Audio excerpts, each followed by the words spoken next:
Oi, oi, oi, minha gente, tudo bem com vocês? Hoje vamos falar sobre os tapetes, esse elemento que vocês adoram e sempre me perguntam. Se você ainda não me conhece, eu sou Rani Vago, arquiteta, e aproveita que você está aqui, se inscreve no meu canal e ativa as notificações para você não perder nenhuma dica. Então, bora lá! Então, quando a gente fala sobre ter tapete em casa, a gente fala sobre algumas funções, que é demarcar um espaço, trazer conforto, aconchego e beleza para o ambiente também. Mesmo que o seu piso seja lindo, vamos supor que você tenha um piso de madeira desses originais, de taquinho, de tábua corrida, pisos antigos, lindos. Mesmo assim, eu te oriento a ter tapete na sua casa para você ter mais um elemento, trazer uma textura, demarcar aquele espaço, fica muito mais bonito. Sabe o que parece quando não tem tapete? Que os móveis, eles estão soltos no ambiente. E aí a gente fica aquele monte de móvelzinho perdido. Quando você coloca um tapete, você demarca e diz: aqui é uma sala de estar, aqui é uma sala de TV. E aqueles móveis ali vão ficar mais juntinhos, mais unidos e vai ficar ali um ambiente muito mais interessante. Além disso, se o seu piso for um piso feio, muitas vezes a gente mora de aluguel ou a gente tem um piso numa casa que a gente comprou que a gente não gosta tanto e a gente não dá para reformar ali naquele momento. O tapete ele entra como um artifício para esconder o piso feio também. Então, eis aí muitas funções importantes do tapete para realçar a beleza, mesmo quando tem um piso bonito, e para esconder a feiura de um piso que não tá tão legal. Porém, existem alguns casos que a gente não consegue ter tapete, como por exemplo, uma pessoa que é alérgica, né? Tem gente que não tem condição nenhuma de ter tapete em casa. E aí, como é que a gente faz para ter aconchego? Tem possibilidade? Sim, tem possibilidades que vão deixar o ambiente muito mais aconchegante. Como? Aumentando a quantidade de estofado nessa casa. Eu sempre falo o seguinte, que para uma casa ser bonita, para esses móveis soltos serem bonitos, a gente precisa ter uma variação de materiais, uma mistura de texturas. Então, quanto mais materiais diferentes a gente coloca ali nesse ambiente, nos mobiliários soltos, mais interessante ele vai ficar. Então, a gente tem os estofados, temos pedras, temos vidro, temos madeira, temos a palha. Todos esses materiais juntos nesses elementos, cada móvel desse com um material desse vai trazer texturas e um ambiente com um pouco mais de movimento para o olhar, não vai ficar aquela coisa muito monótona. Mas quando esse ambiente não tem tapete, para ele não ficar muito frio, é legal que a gente traga mais materiais estofados, né, mais tecidos. Então você pode ali misturar um sofá estofado com um puff estofado, a cortina, insere ali uma poltrona estofada, de repente as cadeiras da mesa de jantar você traz um estofado, para que isso tenha um pouco mais para suprir, substituir, no caso, a ausência desse tapete. Então, é assim que a gente faz, é um equilíbrio mesmo de materiais. Se está faltando um, pesa a mão um pouquinho mais no outro para compensar essa falta. E sobre os formatos desse tapete? Tem aí algumas possibilidades no mercado, que são os quadrados, retangulares e existem os redondos também.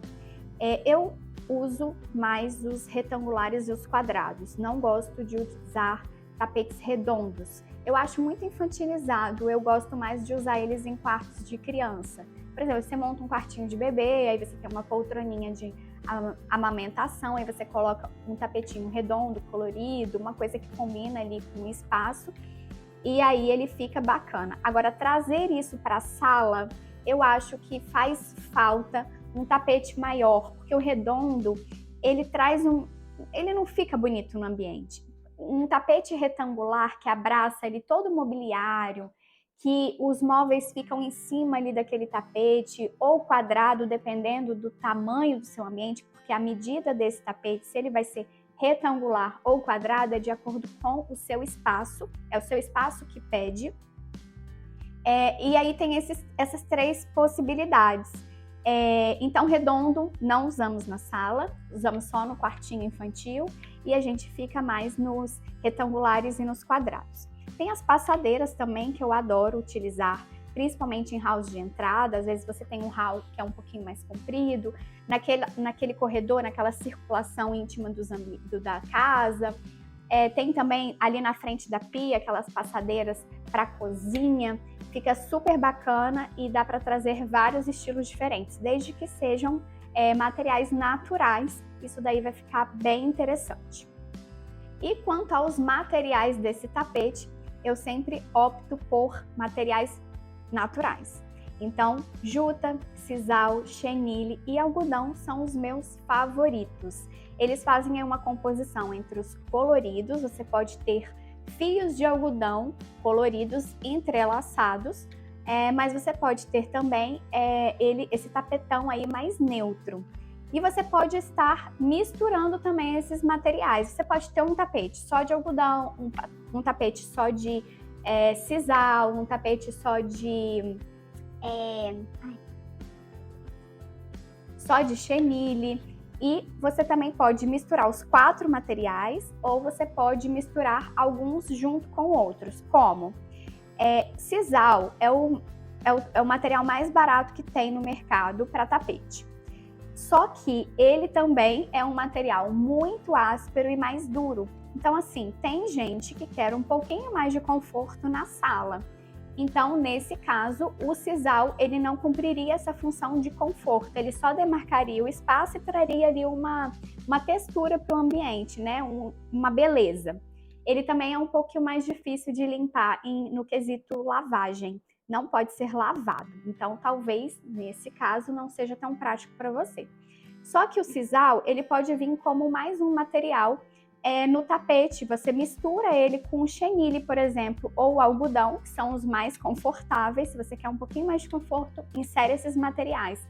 Eu gosto dessas misturas porque você traz uma textura diferente, não fica aquele tapete muito monótono. Apesar de que tem tramas diferentes também, né, para os tapetes. Tem aquele zigue-zague, né, os chevrons, que ele traz esse movimento e você consegue usar materiais junto com o algodão ou o chenille, por exemplo, o sisal, fazendo esse trabalho. Tem várias opções no mercado. Além disso, existem os quillings também. Quilling é um tapete oriental e ele é meio que dupla face. Dos 2 lados é o mesmo bordado. É um tapete um pouco mais caro, mas é um tapete que traz muita personalidade. Então, se você não quer o seu ambiente muito neutro, você pode estar inserindo esse tapete quilling no espaço. Principalmente para eu que sempre ensino por aqui para vocês, para a gente ter um ambiente com uma base neutra, porque é aquele ambiente que vai aceitar outros elementos no espaço, né? Você tem ali, eu sempre gosto de fazer analogia, calça jeans e camiseta branca. Se você coloca um salto, você vai para um lugar mais arrumado. Se você coloca um tênis, você está mais descolada e descontraída. Colocou uma bolsa estilosa, você dá um outro up para aquele look. É a mesma coisa na nossa casa. A gente tem ali um ambiente branco, simples, uma base neutra, atemporal, e aí você pode ir mudando o estilo da sua casa através desses elementos. Ou um sofá colorido, ou o tapete colorido, ou um pendente colorido. Você pode inserir cores no ambiente através desses elementos. Não que seja obrigatório, você pode ter tudo neutro também, que se fizer parte da sua personalidade, vai ficar muito bom. E tem os tapetes persas também, que são orientais. Geralmente são aqueles tapetes com franja, já viram? Ele é bem lindo, eu adoro. E ele traz muita personalidade e cor também para o ambiente. Quando a gente fala de tapete, a gente fala de um mercado, né? Porque os tapetes, principalmente esses persas, quanto mais antigo, mais valor de mercado ele tem. Eles são os mais caros. Quanto mais estonado, quanto mais gasto ele tiver, mais valor ele tem no mercado. Então, os que eu mais gosto são os tapetes persas antigos, né? Que você consegue comprar, inclusive, até em leilões. Eles podem ser leiloados. Então, existe todo um mercado aí por trás. Uma vez que você tem um tapete desse ele esteja ali em bom estado, no sentido de não estar desfiado, né, descuidado, e sim só com marcas de uso dali do dia a dia, você consegue inserir isso aí no mercado, você consegue vender e você também consegue comprar esse elemento. Então, os tapetes persas, ele traz muita personalidade e é uma peça de muito valor para o seu ambiente. E quanto à medida desse tapete, é importante que o tapete abrace todo o mobiliário. E quando a gente fala isso, a gente fala o seguinte: a gente considera uns 30 centímetros para cada lateral desse móvel, desse sofá, no caso. E se for possível, se por exemplo atrás do seu sofá você tiver uma circulação, o seu sofá não é encostado na parede, é interessante que esse tapete ele tanto pode ir até a metade do seu sofá, mas ele também pode ir até o final desse sofá. Quanto mais abraçar, quanto mais esses móveis estiver em cima do tapete, melhor vai ficar. Mas muitas vezes não é possível, às vezes você tem um espaço de circulação que o tapete vai atrapalhar, ou às vezes esse sofá está encostado na parede, aí ele não vai até o final, para esse tapete não encostar na parede, porque o segredo do tapete é o posicionamento. Então, quando você posiciona direitinho, deixando um espaço de respiro ao redor desse tapete, no caso nas laterais, não encostando no rack, por exemplo, quando ele vai até na frente, né? Ele não encosta na parede da TV, nem no seu rack, nem se esse rack for suspenso, ele não vai passar para debaixo do rack. Ele fica 15 centímetros afastado. Então, dessa forma, você tem uma soltura do tapete, criando como se fosse uma espécie de moldura em volta dele, para ele não ficar ali muito abafado, tudo muito junto, tipo, como se o tapete estivesse colado na parede. A gente não gosta dessa forma.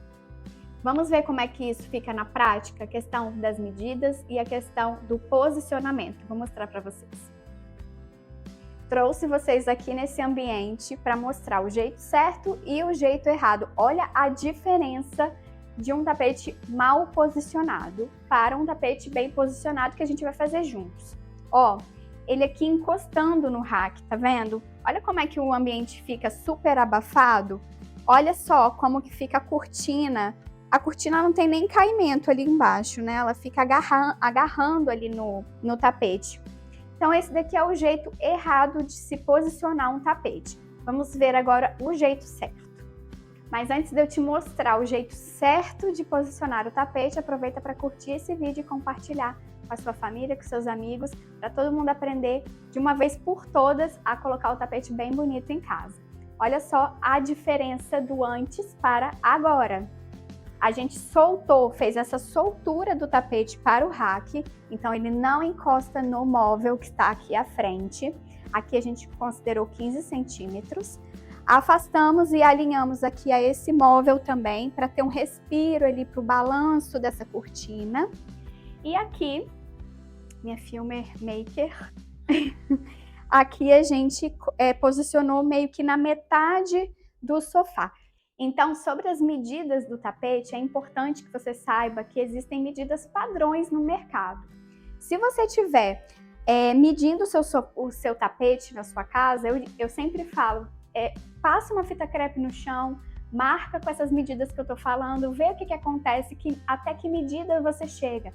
Coloca 30 para cada lado, solta os 15 centímetros do móvel da frente, do rack ou da parede, solta nas laterais e vê qual é a sua medida de tapete. No mercado existem as medidas que são mais arredondadas, então assim, 2 por 3, 2,5 por 3, 1,5 por 2, você não vai encontrar, por exemplo, 2,75. Se o seu deu 2,75, você pode diminuir um pouquinho, não tem problema. Não ficar 30 centímetros para a lateral do sofá, ele pode ficar um pouquinho menor do que isso. Isso não são medidas engessadas, é importante que a gente tenha essa noção para ter um norte e saber ali quanto que fica bonito para cada lado, mas não se apegue a essas medidas que são tão assim, é isso e pronto. Não, a gente consegue ter uma flexibilidade sim. Aqui, por exemplo, ó, eu falei que o tapete, ele vai até, eu gosto, né, do tapete indo até o final do sofá, para que você abrace de verdade esses móveis. Nesse caso aqui, por exemplo, de ter uma circulação atrás. Se esse sofá tivesse encostado na parede, essa daqui é a medida correta, tá?